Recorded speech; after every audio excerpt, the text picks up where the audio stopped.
Movie की शुरुआत होती है और सबसे पहले हमें एक फ्लाइट दिखाई जाती है और इस फ्लाइट में ही हम मिलते हैं इस मूवी के lead character doctor Martin Harris और इनकी वाइफ एलिजाबेथ हैरिस से। ये दोनों इस वक्त बर्लिन शहर जा रहे हैं। डॉक्टर मार्टिन बाय प्रोफेशनल एक मशहूर साइंटिस्ट हैं जो कि बायोटेक्नोलॉजी के फील्ड में रिसर्च कर रहे हैं। दरअसल ये पेड़ पौधों को और उपजाऊ बनाने के लिए उस पर रिसर्च कर रहे हैं और इसी के सिलसिले में एक कॉन्फ्रेंस को अटेंड करने के लिए ये लोग बर्लिन जा रहे हैं। फ्लाइट लैंड करते ही ये लोग फटाफट वहाँ से टैक्सी लेते हैं और सीधा अपने होटल पहुँच जाते हैं। वहाँ पहुंचकर जैसे ही लोग अपना सामान निकालने लगते हैं तभी डॉक्टर मार्टिन क्या देखते हैं कि उनका एक ब्रीफकेस तो छूट ही गया है। उन्हें ये समझने में बिल्कुल देर नहीं लगती कि दरअसल वो ब्रीफकेस कहीं और नहीं बल्कि एयरपोर्ट पर छूटा है। इसलिए वो बिना देर के वे फटाफट एक दूसरी टैक्सी में बैठते हैं और वहाँ से डायरेक्टली एयरपोर्ट के लिए निकल जाते हैं। और इस टैक्सी को ड्राइव कर रही थी एक लेडी ड्राइवर। रास्ते में टैक्सी से जाते वक्त अचानक से डॉक्टर मार्टिन का एक भयानक सा एक्सीडेंट हो जाता है। वो टैक्सी सीधा जाकर पास के ही एक तालाब में गिर जाती है। अब वो लेडी ड्राइवर बड़ी मशक्कत से डॉक्टर मार्टिन को पानी से बाहर निकाल कर लाती है और फिर इमीडिएटली वहाँ से चली जाती है। और तब तक वहीं पर रेस्क्यू टीम भी पहुँच चुकी थी। डॉक्टर मार्टिन को इमीडिएटली हॉस्पिटल में एडमिट करवाया जाता है और अब जब उन्हें होश आता है तो एक डॉक्टर उनके सामने थे जो कि उन्हें बताते हैं कि पिछले 4 दिनों से आप कोमा में हैं और आपके पास से मुझे कोई आईडी कार्ड भी नहीं मिला और ना ही कोई आपका यहाँ हाल चाल पूछने आया, इसलिए हमें आपकी फैमिली के बारे में कोई इन्फॉर्मेशन नहीं है। डॉक्टर की ये बातें सुनकर मार्टिन पूरी तरह से हैरान रह जाते हैं। वो डॉक्टर से कहते हैं, अरे नहीं नहीं, ऐसा बिल्कुल नहीं है, मेरी वाइफ एलिजाबेथ मुझे ढूंढ रही होगी और इस वक्त वो इस शहर में बिल्कुल अकेली है, मुझे जल्द ही उसके पास जाना है। तभी डॉक्टर उसे रोकते हुए कहते हैं कि आप अभी रुकें क्योंकि अभी आपकी हालत पूरी तरह से ठीक नहीं है। लेकिन डॉक्टर की बात ना सुनते हुए मार्टिन इमीडिएटली वहाँ से निकलकर होटल रूम पहुँच जाते हैं और जैसे ही होटल रूम में चेक इन करने की कोशिश करते हैं सिक्योरिटी गार्ड उन्हें रोक देते हैं। तभी डॉक्टर मार्टिन कहते हैं कि मेरे नाम से यहाँ पर एक रूम बुक है, आप जाकर चेक करें। और तभी उन्हें पता चलता है इस नाम का तो कोई रूम है ही नहीं यहाँ पर। इस बात से डॉक्टर मार्टिन बहुत परेशान हो जाते हैं और इस वक्त उनके पास कोई आईडी नहीं थी जिससे वो अपनी आइडेंटिटी को शो कर सके। तभी अचानक से डॉक्टर मार्टिन की नजर वहीं कुछ दूर पे जा रही अपनी वाइफ पर पड़ती है। दरअसल वो खाने के स्टोर की तरफ जा रही थी। डॉक्टर मार्टिन भी उनका पीछा करते हुए आगे की ओर बढ़ जाते हैं। वो जल्दी से जाकर अपनी वाइफ से मिलते हैं और उन्हें इंसिडेंट के बारे में बताने की कोशिश करते हैं। लेकिन तभी एलिजाबेथ का रिएक्शन देखकर तो वो हैरान ही रह जाते हैं। एलिजाबेथ कहती है, मैं नहीं जानती आप कौन है और आप तो मेरे हस्बैंड बिल्कुल नहीं है। और तभी वहाँ एंट्री होती है दूसरे शख्स की और तब वो शख्स बताता है कि मेरा नाम है doctor Martin Harris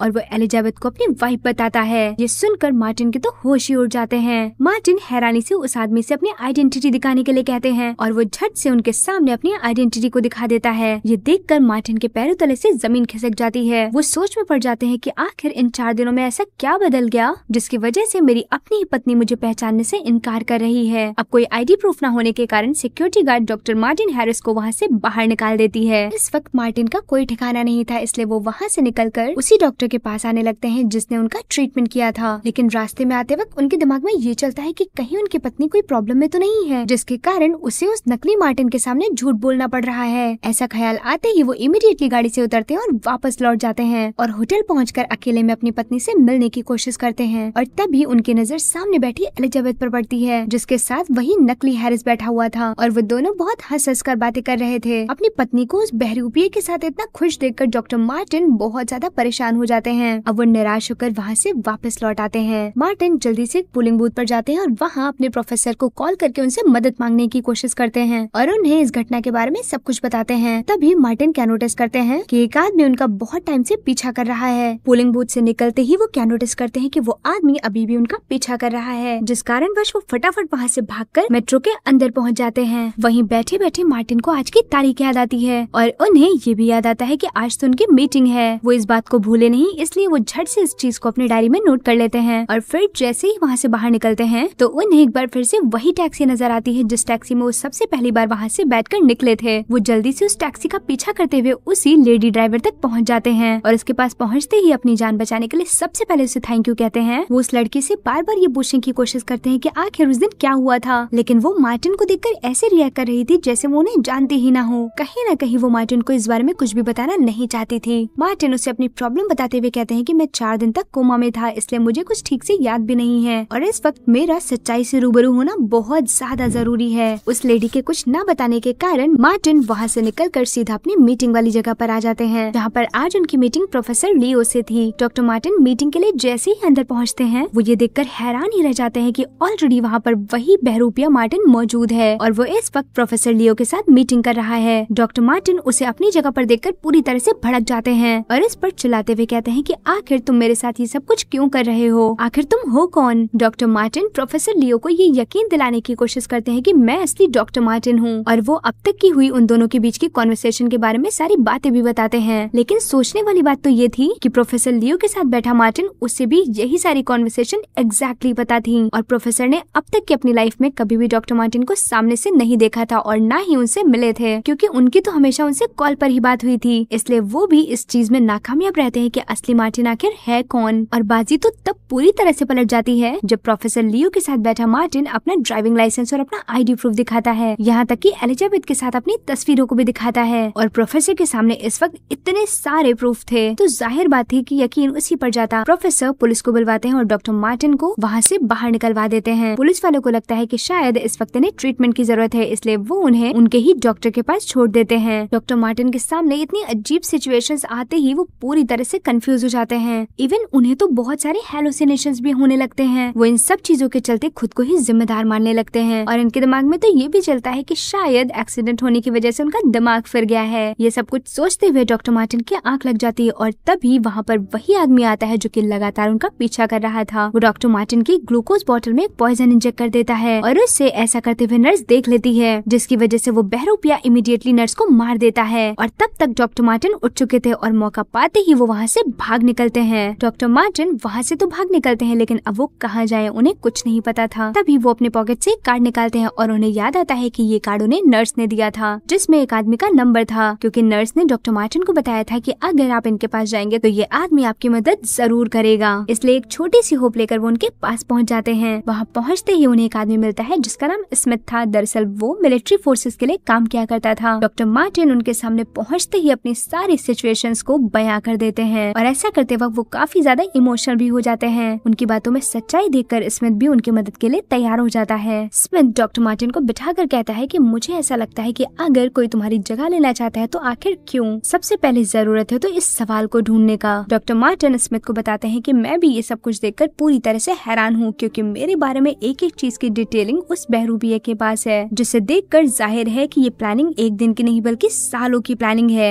doctor Martin अपनी डायरी को स्मिथ की तरफ बढ़ाते हुए कहते हैं कि मैंने इसमें हर चीज लिखी है जो कि मुझे याद आई। तभी डायरी को पढ़ते वक्त उनके सामने एक पेज खुलकर आता है जिसमें कुछ अजीब से नंबर्स लिखे हुए थे। तभी स्मिथ डॉक्टर मार्टिन से पूछते हैं कि आखिर ये नंबर्स कौन से हैं और इनका मतलब क्या है। मार्टिन कहता है मुझे बिल्कुल नहीं पता, क्योंकि ये राइटिंग तो मेरी पत्नी की है। स्मिथ डॉक्टर मार्टिन को देखते हुए कहते हैं क्या तुम्हारा कोई कलीग है, उससे तुमने कांटेक्ट करने की कोशिश की? तभी मार्टिन कहते हैं कि बिल्कुल, मैंने उनसे कांटेक्ट भी किया है और मदद भी मांगी है। स्मिथ कहते हैं वो नंबर मुझे दे दो, मैं इन सब बारे में और भी जानकारी निकालने का प्रयास करूंगा। डॉक्टर मार्टिन प्रोफेसर के पास से निकलकर सीधा टैक्सी ड्राइवर जेनिया के पास आ जाते हैं। वो एक बार फिर से जेनिया से मिन्नतें करते हुए कहते हैं कि इस वक्त मुझे तुम्हारी जरूरत बहुत ज्यादा है, मेरी मदद करो, बदले में तुम जो चाहो मैं तुम्हें दे सकता हूँ। मार्टिन अपनी सबसे कीमती घड़ी निकालकर जेनिया के हाथों में रख देते हैं। वो उसे देखते हुए कहते हैं कि अब तो तुम मुझे बताना पसंद करोगी ना। तब कहीं जाकर जेनिया डॉक्टर मार्टिन को बताती है कि उस दिन मैंने आपको एक होटल से पिक किया था और आप वहाँ से निकलकर एयरपोर्ट की तरफ जा रहे थे। तभी मार्टिन कहते हैं मैं एयरपोर्ट क्यों जा रहा था, मुझे कुछ याद नहीं आ रहा है। जेनिया कहती है अब वो तो मैं नहीं जानती, लेकिन हाँ कुछ तो बात जरूर थी, आप बहुत हड़बड़ी में थे। दरअसल कोमा में जाने की वजह से डॉक्टर मार्टिन बहुत कुछ भूल चुके हैं। मार्टिन जेनिया से हेल्प मांगते हुए कहते हैं कि आज रात मुझे तुम्हारे घर में जगह चाहिए, क्योंकि इस वक्त मेरा कोई ठिकाना नहीं है। जेनिया उन्हें अपने घर ले जाती है, लेकिन जब तक वो थोड़ा सेटल हो पाती, अचानक से कुछ लोग जेनिया के घर में आकर उस पर हमला कर देते हैं। दरअसल ये हमला जेनिया को मारने के लिए नहीं बल्कि डॉक्टर मार्टिन को मारने के लिए किया गया था, क्योंकि वहाँ पर वही आदमी आया था जो कि उस दिन डॉक्टर मार्टिन को हॉस्पिटल में मारने के लिए आया था। इधर जेनिया इन सभी को रोकने की कोशिश कर रही थी, और तब तक मौका पाते ही डॉक्टर मार्टिन वहाँ से भाग निकलते हैं। जल्द ही जेनिया भी उन सबको चकमा देकर वहाँ से भाग निकलती है। इधर स्मिथ डॉक्टर मार्टिन का सच जाने की कोशिश में लगे हुए थे। इस दौरान स्मिथ को एक खास चीज के बारे में पता चलता है। दरअसल मार्टिन जिस प्रोजेक्ट के लिए बर्लिन आए हुए थे, डॉक्टर मार्टिन के इस प्रोजेक्ट में पूरी फंडिंग सऊदी अरेबिया के प्रिंस कर रहे थे, जो कि वो काफी पॉपुलर इंसान थे और सऊदी अरेबिया के प्रिंस थे, जिस कारण उनके बहुत सारे दुश्मन थे और उनके ऊपर तो अक्सर जानलेवा हमले भी होते रहते थे। अब इस बारे में और पुख्ता जानकारी निकालने के लिए स्मिथ एक बार फिर से डॉक्टर मार्टिन से मिलकर उनका सच जानने की कोशिश करते हैं। इस बार उनकी मदद के लिए जेनिया भी साथ में थी।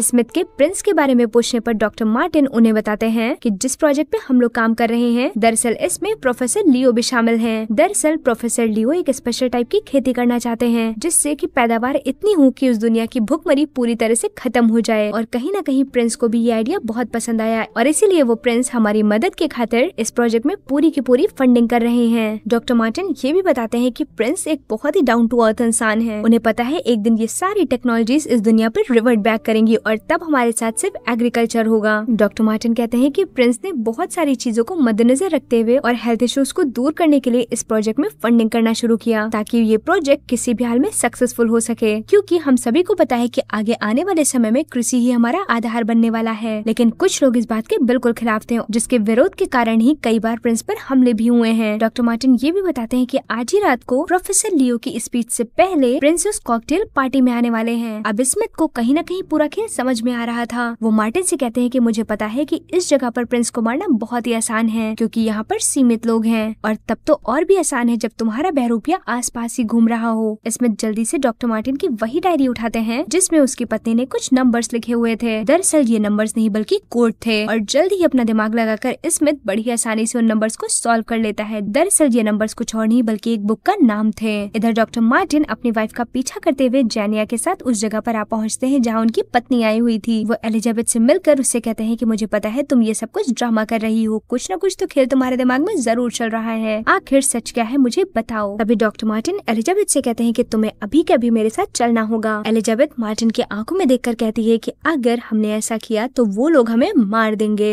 तभी वो उससे कहती है कि अगर तुम्हें कुछ जानना है तो सबसे पहले तुम अपना ब्रीफ केस ढूंढ कर लाओ जो उस दिन तुम एयरपोर्ट पर भूल गए थे। अब बिना देर के वे उसे ढूंढो जाकर, और मैं जल्द ही तुमसे वहीं पर मिलने आऊंगी। डॉक्टर मार्टिन ऐसा ही करते हैं। वो जल्दी से एयरपोर्ट पर जाकर अपने ब्रीफ केस के बारे में पूछताछ करते हैं, जहाँ पर उन्हें बड़ी ही आसानी से अपना ब्रीफ केस वापस मिल जाता है। उसे खोलने पर उसमें डॉक्टर मार्टिन हैरिस के आईडी कार्ड और भी उनके नाम के बहुत कुछ इंपॉर्टेंट डॉक्यूमेंट्स रखे हुए थे, जिसे पाकर वो बहुत ज्यादा खुश हो जाते हैं। जेनिया भी ये देखकर खुश हो जाती है और डॉक्टर मार्टिन को उनकी घड़ी वापस करके वहाँ से चली जाती है। दूसरी तरफ हम मार्टिन के कलीग को देखते हैं। वो भी एक प्रोफेसर हैं। वो भी मार्टिन की मदद के लिए इस वक्त बर्लिन पहुँच चुके हैं। वहाँ पहुँचते ही वो सबसे पहले स्मिथ से कांटेक्ट करते हैं, क्योंकि स्मिथ ने डॉक्टर मार्टिन के बारे में उन्हें सब कुछ बता दिया था। दरअसल ये प्रोफेसर स्मिथ को बहुत सालों से जानते हैं, और तब से जब से कि वो जासूस हुआ करता था। प्रोफेसर वहाँ पहुँचते ही सबसे पहले स्मिथ से आकर मिलते हैं। अब प्रोफेसर सबसे पहला सवाल उनसे करता है कि आखिर आप डॉक्टर मार्टिन को कैसे जानते हैं। तभी स्मिथ कहता है मैं आपके बारे में बहुत कुछ नहीं जानता, इसलिए मैं कुछ न कुछ जानना चाहता हूँ। वो प्रोफेसर स्मिथ को बताता है कि कुछ साल पहले एक ग्रुप हुआ करता था जिसका नाम था सेक्शन 15। दरअसल ये गैंग कोई छोटा मोटा नहीं बल्कि एक बड़ा गैंग था, और ये पैसों के लिए बड़ी ही आसानी से लोगों को मार दिया करता था। लेकिन ये ग्रुप इस वक्त यहाँ पर एग्जिस्ट कर रहा है कि नहीं, इसका हमें कोई आइडिया नहीं है। और अब स्मिथ यहाँ पलटवार करते हुए कहता है कि मैं जानता हूँ कि तुम्हारा मकसद क्या है और तुम यहाँ क्यों आए हो। तभी वो प्रोफेसर एक क्रीपी से स्माइल देता है और कहता है ओह चलो तुम्हें सब कुछ पता तो चल ही गया है। दरअसल ये प्रोफेसर कोई और नहीं बल्कि उसी सेक्शन 15 का हिस्सा है, और ये स्मिथ से मिलने इसलिए आए हैं ताकि ये जान सके कि इस वक्त डॉक्टर मार्टिन है कहाँ। तभी बातों ही बातों में बड़ी ही चालाकी से प्रोफेसर स्मिथ को चाय ऑफर करते हैं, और जैसे ही स्मिथ उस चाय को पीते हैं इमीडिएटली उनकी वहीं पर मौत हो जाती है, क्योंकि इस चाय में प्रोफेसर ने जहर मिला दिया था ताकि उनकी असलियत के बारे में बाहर कोई न जान सके।